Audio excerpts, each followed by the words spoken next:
YCP party రాష్ట్ర వ్యాప్తంగా urea కొరతపైన ఆందోళన చేపట్టిన పరిస్థితిని గత కొన్ని రోజులుగా యూరియా కొరత ఉందంటూ వైసీపీ ఆందోళన చేస్తుంది. ప్రస్తుతం యూరియా ఆందోళనపై మన వద్ద మాట్లాడడానికి వ్యవసాయ శాఖ మంత్రి అచ్చెన్నాయుడు ఉన్నారు. ఆయన అడిగి తెలుసుకున్నాం. చెప్పండి సార్, ప్రధానంగా ఏదైతే ఉందో వైసీపీ ఆరోపిస్తున్నట్లుగా రాష్ట్రంలో యూరియా కొరత ఉందా?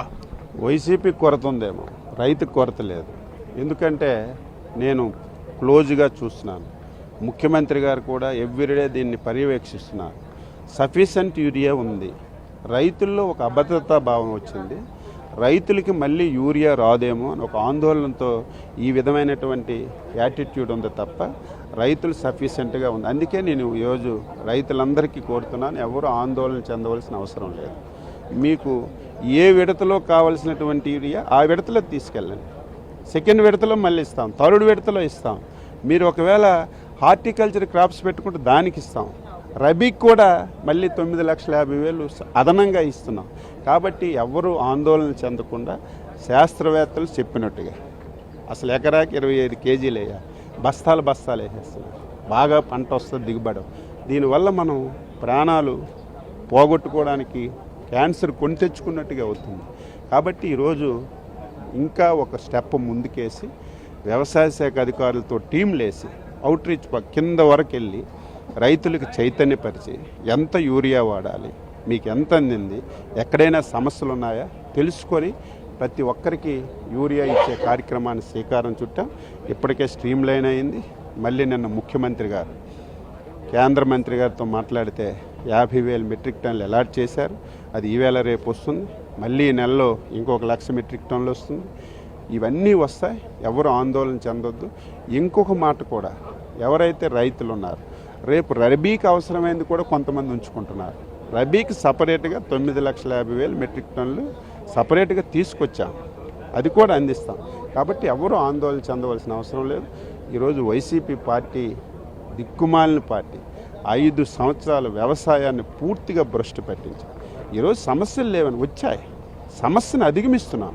ఈరోజు పొగాకు సమస్య వస్తే కొన్నాం, ఈరోజు కోకో సమస్య వస్తే కొన్నాం, ఈరోజు మీ రాయలసీమలో చిత్తూరులో మామిడి సమస్య వస్తే కొన్నాం, ఈరోజు టమాటో సమస్య వస్తే అక్కడ కొని మార్కెట్ యార్డుల ద్వారా మళ్ళీ రైతు బజార్లో పెట్టి అమ్మించాం. ఈ రోజుకి మన కర్నూలులో ఉల్లు వచ్చింది. ఉల్లు ఎవడైనా కొన్నాడా? నేను అడుగుతున్నాను, నీ హయాంలో 2 రూపాయలకు ఉల్లు పడిపోతే రోడ్డు మీద పడేశారు. కనీసం ఒక రివ్యూ చేయలేదు, ఒక మాట చేయలేదు.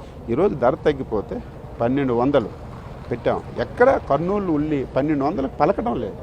కానీ ఈరోజు మేము కొని నష్టం వచ్చినా రైతుకు ఆదుకోవాలని ప్రయత్నం చేస్తుంటే, ఈరోజు రైతుల్లో చాలా ఆనందం వ్యక్తం చేస్తుంటే, ఈరోజు మీరు కావాలని చేసిన ప్రజలు నమ్మే పరిస్థితి లేదు.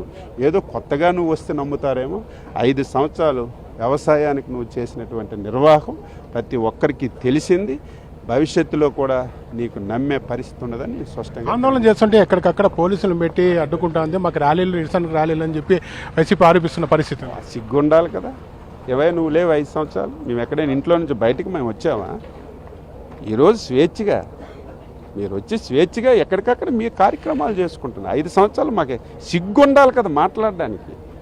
5 సంవత్సరాలు ప్రజల సమస్యల మీద బయటకు వస్తే ఏకోజామున మా దగ్గరికి వచ్చి ఇంటికి తాళాలేసి అవసరసలు చేసినటువంటి దిక్కుమాలిన పార్టీ మీరు మమ్మల్ని విమర్శిస్తారా? ఇప్పటికీ ఎక్కడ మీకు సమస్య ఉందో చెప్పండి. ఇది రాజకీయం చేస్తే విడిచిపెట్టే ప్రశ్న. మీరు మొన్న కర్నూలులో చూశారు, 2 వైసీపీ కార్యకర్తలు బ్రాందీ తాగి పురుగుల మందు తాగాం, ఉల్లికి ధర లేదని వాళ్ళు బండారం బయటపడిపోయింది. మొన్న మీరు చూశారు, వికలాంగుల పెన్షన్లు తీసేస్తున్నారని ఒక వైసీపీ కార్యకర్త ఒక చేయలేనట్టుగా ఒక యాక్షన్ చేశారు. మళ్ళీ 10 నిమిషాల్లో 2 చేతులు బయటకు వచ్చి యాక్షన్ చేశారు. ఈ రకంగా మీది ఫేక్ పార్టీ, మీ ప్రచారమే ఫేక్. ఏదో ఒక రకంగా ప్రజల్లో అయోమయం చేయాలని ప్రయత్నం చేస్తున్నాం. మేము అప్రమత్తంగా ఉన్నాం, ప్రజలకు ఎడ్యుకేట్ చేస్తున్నాం. మీరు చేసినటువంటి ఈ కార్యక్రమాలన్నీ ప్రజలకు అర్థమైంది. ఎవ్వరు కూడా ఆందోళన చెందవలసిన అవసరం లేదు. సమస్యలు వస్తున్నాయి, పంటలు విపరీతంగా వస్తున్నాయి, దిగుబడి బాగా పెరిగింది. దీంతో ఎక్స్పోర్ట్స్ కూడా తగ్గిపోయాయి. ఎందుకంటే మనం ఎక్కడికైతే పంపిస్తామో అక్కడ కూడా పండించుకుంటున్నాం.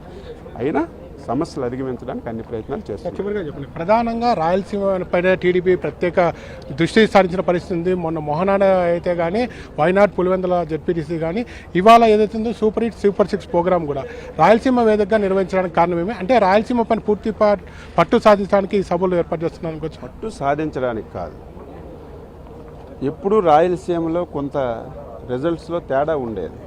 ఫస్ట్ టైం ప్రాంతాలకు అతీతంగా, కులాలకు అతీతంగా, మతాలకు అతీతంగా మొన్న జరిగినటువంటి ఎన్నికల్లో రాయలసీమలో ప్రజలు ఆదరించారు. దీనికి తోడు నిన్న లేదు మొన్న జరిగినటువంటి జడ్పీటీసీ, అవి కూడా ఈరోజు ఎవరైతే ఉన్నారో వాళ్ళ నియోజకవర్గం.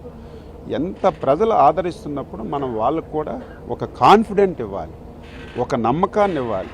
వారికి కూడా స్వాతంత్రం వచ్చిన తర్వాత అనేక సమస్యలు ఉన్నాయి, ఆ సమస్యలన్నీ పరిష్కరించాలనే ఉద్దేశంతోనే ప్రాధాన్యత ఇచ్చాం. అందులో భాగంగా మొన్ననే హంద్రీనివ జలాలు ఇచ్చాం. ఇవన్నీ ఎందుకు? గతంలో పరిపాలించినటువంటి వ్యక్తి రాయలసీమ బిడ్డే కదా. ఈ ప్రాంతంలో 5 సంవత్సరాలు ఇరిగేషన్ మీద ఒక పైసా ఖర్చు పెట్టలేదు. పోనీ గత ప్రభుత్వం ఇచ్చినటువంటి నీటితో స్ప్రింక్లర్లు డ్రిప్పులు పెట్టి నీరిచ్చేవాళ్ళు. 5 సంవత్సరాలు ఒక్క పైసా, ఒక్క మోరడు లేకపోతే ఒక్క మీటరు గొట్టం కూడా ఎక్కడ పెట్టకుండా మొత్తం అన్యాయం చేసి రైతులకి ఈరోజు మాట్లాడుతుంటే ఆశ్చర్యం. మేము మళ్ళీ 100% సబ్సిడీ, స్ప్రింక్లర్లు డ్రిప్పులు ఇస్తున్నాం. హార్టికల్చర్ రాయలసీమ ఒక హబ్బుగా మారింది. సమస్యలు వస్తున్నాయి, అందరూ పంటలు పెట్టేటప్పుడు కొంత ధరలు తగ్గొచ్చు, కానీ హార్టికల్చర్కి ఇది ఒక హబ్బుగా తయారు చేసి స్ప్రింక్లర్లు డ్రిప్పులు కావలసినటువంటి సదుపాయాలను ఇచ్చి అన్ని విధాల ముందుకెళ్తున్నాం. రాయలసీమ జీవితం అంతా ఎప్పుడు ఎన్నికొచ్చినా తెలుగుదేశం పార్టీకి, ఎన్డీఏకి ఎప్పుడు అండగా ఉంటుంది. ఆ విధంగా మేము ప్లాన్ చేసుకుని ముందుకెళ్తాం. Okay sir, thank you sir. ఏదైతే ఉందో యూరియా కొరత కృత్రిమ సృష్టి అని చెప్పి చెప్తున్న పరిస్థితి ఏదైతే ఉందో ప్రధానంగా వైసీపీ పార్టీ ఫేక్ పార్టీ అని వైసీపీకి సంబంధించి పార్టీ ఆందోళన కూడా రైతులను మభ్యపెట్టడానికి చేస్తుందని చెప్తున్న పరిస్థితి. రాష్ట్ర వ్యాప్తంగా సఫిషియెంట్గా ఎరువులు ఉన్నాయని, రబీ పంటకు కూడా కావాల్సిన ఎరువులు తమ నిల్వ స్టాక్ పెట్టుకున్నట్లు అచ్చెన్నాయుడు చెప్తున్న పరిస్థితి. మరోవైపు ప్రధానంగా ఏదైతే ఉందో రాయలసీమలో సభ నిర్వహించడానికి, ఎందుకంటే గతానికి భిన్నంగా చాలా చోట్ల గెలవడం, అలాగే దాదాపుగా 52 స్థానాల్లో 45 స్థానాలు రాయలసీమలో టీడీపీ కూటమి గెలిచిన నేపథ్యంలోనే ఇక్కడ ప్రజలకు భరోసా ఇవ్వడానికి సూపర్ 6 కార్యక్రమం నిర్వహిస్తామని చెప్పి అచ్చెన్నాయుడు చెప్తున్న పరిస్థితి ఉంది. Cameraman Srinivas, NTV.